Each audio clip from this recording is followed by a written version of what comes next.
And we're back with our hour-long show of the Screen Team today. And in this second half hour, we're going to kind of switch things up a little bit.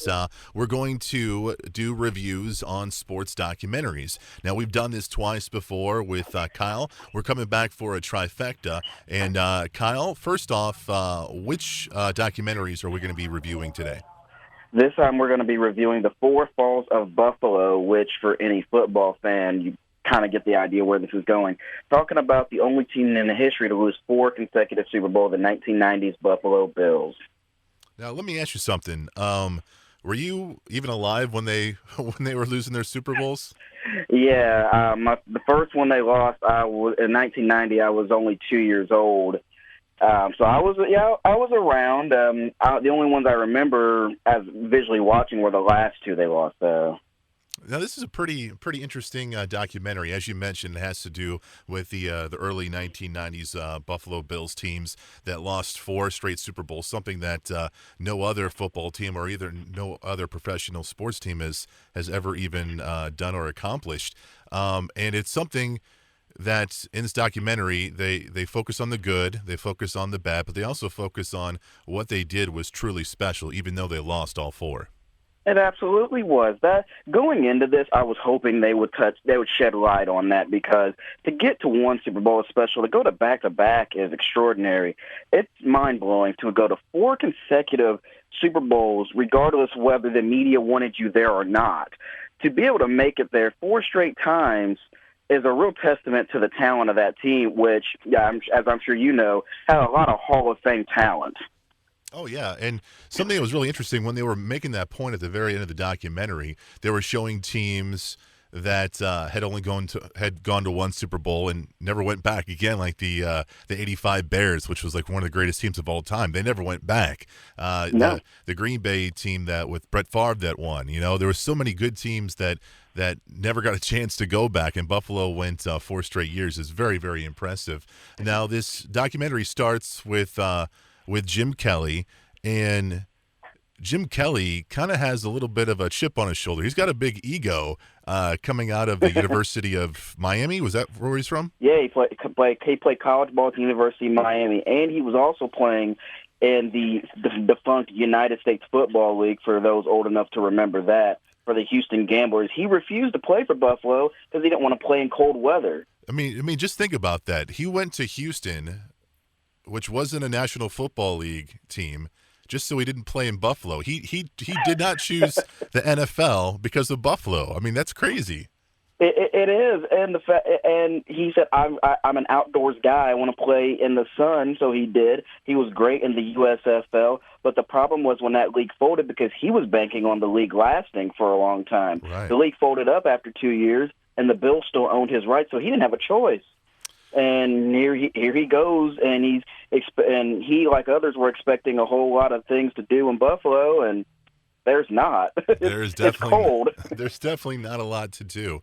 And when he first gets to the first couple of years, there's not a lot of team togetherness, a lot of finger pointing and stuff like that.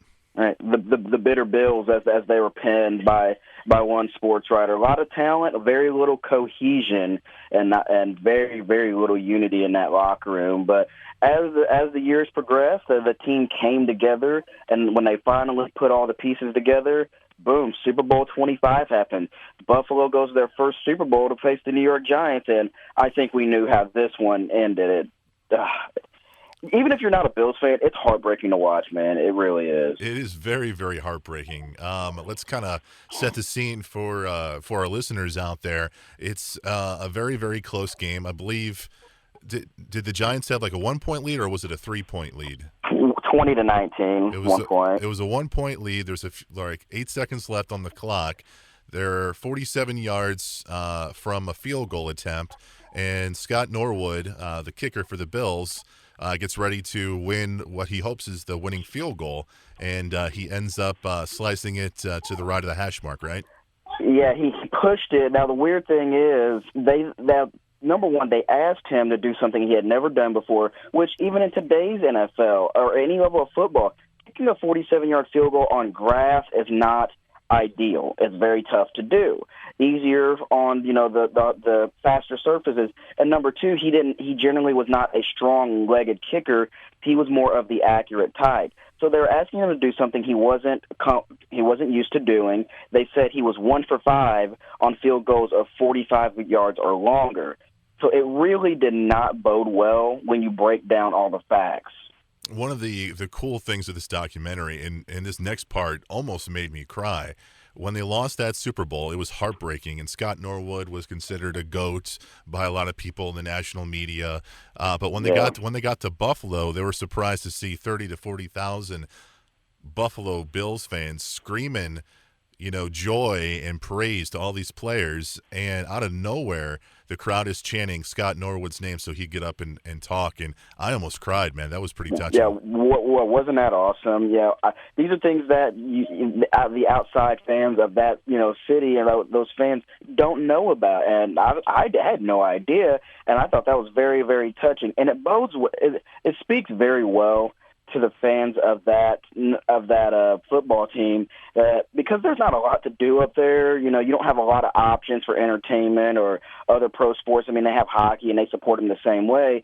But to do that in a losing effort, you would have thought with that crowd that they won the game. Yeah, it was very impressive. So they go back to the Super Bowl the next year. They face the Redskins. Mark Rippon and the Redskins. How do they lose that? How do they lose that? Mark Rippon. Boy. How do they lose that, Kyle? Simple mistakes, and just like in any other sport, little mistakes bleed into big mistakes, and that they were in it. They kept fighting, but small things, that small things will cause you to lose the big game. I'm sorry, Kyle. I don't mean to cut you off, but was that the Super Bowl where Thurman Thomas lost his helmet? Or was that the next one with the Cowboys? Yes, that was the one where he lost his helmet. Okay. And that just goes along with your point, how small little things can just affect, the whole flow of the game. Yeah, and honestly, looking back at it, and I never thought that Redskins team was better than that Buffalo team. It was what the Redskins always had were the Hogs, their famed offensive linemen, these big road graders up there, and they wore out Buffalo's defense. But as a team, I never thought they were better.